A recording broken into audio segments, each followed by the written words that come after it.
मालवनी में मां की हुई मौत तो पिता बना हैवान, अपनी ही बेटी के साथ करना चाह रहा था जबरदस्ती, मगर अब मालवनी पुलिस स्टेशन ने दर्ज की है एफआईआर। उमर शेख है उनका नाम।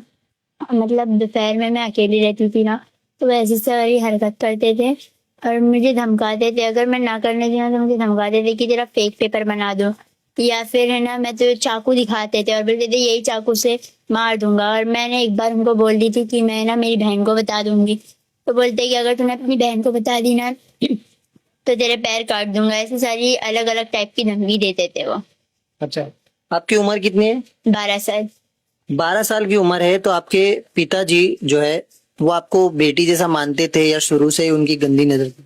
शुरू से उनकी गंदी नजर नहीं थी, मतलब अम्मी के इंतकाल के बाद ये सब शुरू हुआ। मतलब वो आते थे और बाद में बैठ के से टच करते थे और एकदम मतलब जैसे रहना चाहिए था वैसे नहीं रहते थे। मतलब बाप वाला टच आपको नहीं लगता था? नहीं। अच्छा, एक गंदी नजर से टच करता। हाँ।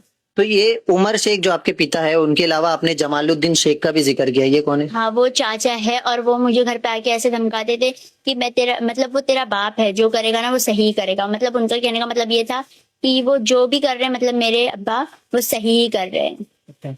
तो वो मुझे धमकाते थे कि अगर तुम लोग भाई बहन को घर में नहीं रहने का है क्या, तो ऐसा करके बोलते थे। घर में रहना है तो सब सहो, ऐसा बोलते। मुझे बताई अच्छे से, तो मैंने इस बारे में अपने अब्बू से बात की कि ऐसा क्यों कर रहे हो, क्या कर रहे हो। तो उन्होंने मुझे भी सेम चीज मारे और सेम चीज मुझे भी धमका दिए कि तुम लोग अगर चौकी तक गए या किसी और को बताए तो मैं तुम लोग का जीना हराम कर दूंगा। मम्मी के रहते भी मम्मी का भी रिश्ता उन्होंने अच्छे से नहीं निभाया। मम्मी के टाइम पे भी वो कुछ मेडिसिन लेते थे जिसकी वजह से मम्मी को अपोज था।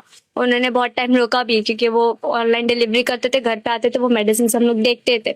उस चीज से मम्मी ने अपोज किया, तो फिर मम्मी को धमकाने लगा कि मैं दूसरी औरत कर लूंगा, दूसरी शादी कर लूंगा। यहाँ तक कि मेरी मम्मी के रहते हुए उनके एक्स्ट्रा मैरिटल अफेयर्स भी स्टार्ट हो गए।